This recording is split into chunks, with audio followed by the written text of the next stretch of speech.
Hey people, it's Larry. I don't know about you, but I've been a Pokemon fan since I was a little girl. The first Pokemon games I ever played were Ranger and One of the Dungeons, and the first mainline game I ever played was Heart Gold. I don't really know what it is, but something about the series still has me playing and occasionally watching the anime, which I have way too many episodes I need to catch up on. So naturally, since I'm an artist and I really like Pokemon and other anime characters, some of which are kinda niche, go watch my niche character video please and thanks, I figured I'd try and draw other characters in the Pokemon style. I've been meaning to do something like this for years now, but I never actually got to it, so I figured I'd just do it now.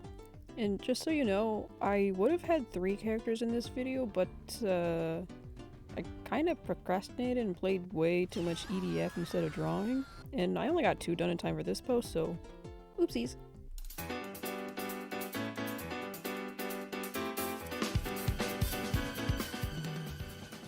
So this is Sugasasuo from the hit mobile rhythm game Ensemble Stars, which I talked about in my niche character video. And I chose him because he's already a leader in that game, and I figured it'd make sense to make him a Pokemon gym leader too. He's quite literally a short king, and he's got a pretty nice singing voice if I do say so myself. He's the unit leader of Knights, and man do I like watching these guys dancing. Kinda mesmerizing. Ooh. And I know I just said I mentioned Ensemble Stars in my niche character video already, but I'm gonna talk about it again because I really like that game. Like I said earlier, it's a mobile rhythm game, but it also has a whole storyline that's really interesting, and it's got a bunch of little stories that help you learn about the characters to really get to know them. And I don't read any of them. I get my story knowledge straight from my sister, who reads basically all the stories for me. Her Insta's Chrono Rose, by the way. And from the knowledge that I've been granted and the incredible analysis skills that I have, I've deduced that Tsukasa is pretty okay. Honestly, nothing impressive. I don't have any strong thoughts towards any of the characters really, and I don't have a favorite either. I do consider myself a Knights P though, but it's not because of their songs. Oh boy, is it not because of the songs. But just because I think these 5 are funny. Another group that I find really funny is Crazy Bee.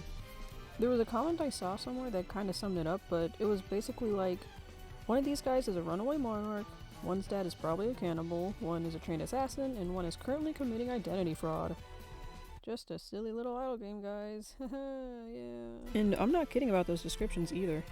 Some of these characters are kinda unhinged, like this guy who supposedly used his voice in certain frequencies to make this guy fall asleep whenever he hears him singing, this guy who probably totally actually killed a guy, this guy who hides in the ceiling a lot and other characters are just used to it, and this guy who my sister and I called Tomoya If I Were a Girl Mashiro, who has some weird obsession with this guy to the point where he basically says stuff like, "If I were a girl, I'd let Hokuto do insert sussy line," or "I want him to hold me gently and whisper like he always did. It's okay, Tomoya. I love you." Even though this never actually happened and other characters even call him out for it.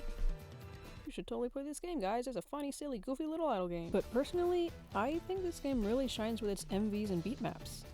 Now, I'm not exactly the type to play all kinds of idle games or like idle things because this is literally the only idle related thing I'm into, but this game just does its job really well.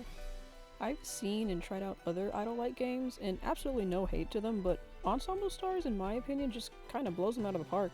I mean, their 3D models are super detailed and move really smoothly in all the lives, their masterpiece MVs look almost 2D and are animated super well, and their beat maps?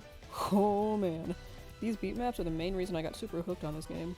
And sure, a lot of other rhythm games have cool beat maps, but I haven't really seen anything like what Ensemble Stars does.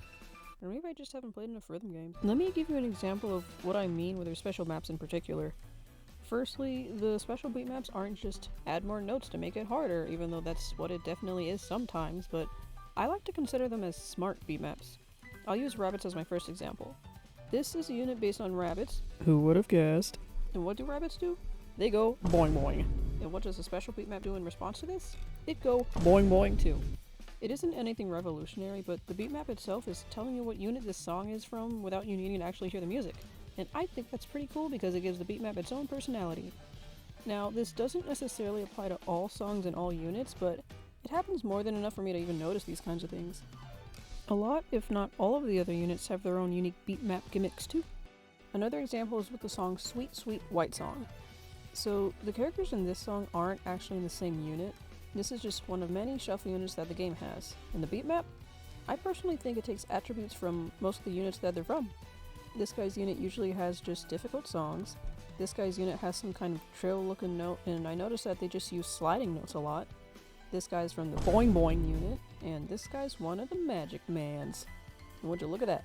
Sweet Sweet White Song has trill notes, boing boings, and notes that just appear out of nowhere. It doesn't necessarily have super difficult sections, but you could argue that the whole thing is just kind of difficult on its own when all the gimmicks are put together, so I think my point still stands. Intentional or not, I think it's a super neat thing that they do. My last example is with the song Eccentric Party Night. So these characters in game are known as the 5 Eccentrics, and I don't think I really need to do much explaining with a name like that. They're all very unique and kind of important characters compared to the rest of the cast, and the special for this song really reflects that. It's got almost every gimmick in the game, and it looks crazy to even play. And like the beat map, I would say the characters are equally as crazy, so now there's a nice connection between the characters and the beat map going on, because one reflects the other. Man, I love this game. I swear I'm gonna keep glazing this game until Happy Elements tells me to shut up. But the speed paint I'm doing today is about good old Tsukasa, so... Oh dang, I finished. I think he turned out really well. I kinda had trouble making sure I stayed true to the Pokemon style, but I think it's alright. It could definitely be better, and I think it might even need to be even simpler, but hey, at least I tried. I gave him a King's Rock, or what I like to call the Cheese Rock, because in Ensemble Stars, he's referred to as the King of Knights, and I made his Pokeballs based off the other members of the unit. I figured he'd be a fire and normal type gym leader just because I thought it'd suit him well, and my headcanon is that if he actually were in Pokemon, he'd be a rich rival type character that runs into the player character a lot. He'd add some modest, rich boy clothing and seem a little hot-headed or get flustered or commanding easily, but turns out he's a member of the Elite Four or something. I don't know, kinda sounds cooler in my head. Anyways, next victim!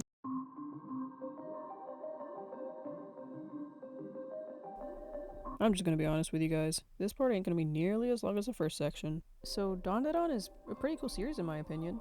If you've never heard of it before, just know that this guy's trying to get his balls back from aliens and ghosts. And I'm not kidding. It's been a while since I saw the first few episodes, so I don't exactly remember how he lost them, but bro is currently down a nut. Ripperoni, my friend. I know a bunch of anime have some weird premises, but I honestly don't think I've seen one with this kind of story before. Not only that, but it's also a really interesting show, so that's pretty cool. The whole boy loses nut and is desperately trying to get it back isn't overbearing at all, and it's honestly outshined by what else happens in the story while still being relevant. Neat stuff. I don't know about you guys, but I usually watch English dubs whenever they're available. The dub for this show is really great, so I definitely recommend watching it if you're planning on getting into this show. Their delivery is super funny, and, I mean, Alex is in it. All the characters are charming, and their interactions together are really funny too. Also, the characters in their alternate forms just look super cool. Like, look at these two. That's so cool. How do you even come up with these designs? It's a really interesting show, so definitely give it a go if you haven't already. I don't think you'll be disappointed.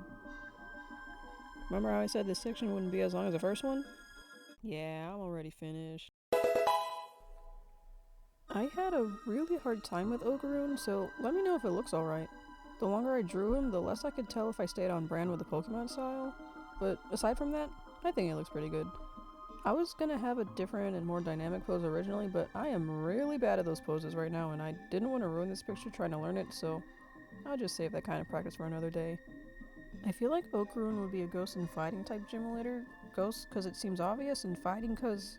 I mean, it also seemed kind of obvious. He fights in basically every episode for crying out loud. But I can also see him using psychic types because of the whole alien deal. And I drew him with a bunch of Dusk and Beast Balls because he would 100% have weird Pokemon and Ultra Beasts. In the show, he's super fascinated with aliens and stuff, so it only makes sense. Maybe. I don't know, man, you tell me. Like I mentioned at the start of the video, I only got 2 drawings done because I got a little bit sidetracked. But if I did get all 3 done, then the third would have been Edward Elric. And I would have made the joke that he'd have a Houndstone in his team because, well, if you know, you know. But alas, I only have these 2. This was really fun to draw, and I also plan on making this a series, so if you want to see who else I end up putting in the blender, then stay tuned.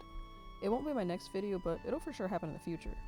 For my next video, I'm actually planning on fusing 2 anime characters to make a new character, so make sure you stop by to see that abomination when that happens. And don't forget to subscribe. I'd really appreciate it. Thanks. I'm gonna try and start posting every Wednesday rather than every other Wednesday, so wish me luck, and I hope to see you all there. Oh, and one more thing. I plan on incorporating video games into some of my future videos, like doing a color hunt, so be sure you look out for that. Okay, that's all from me. Until next time. Bye bye.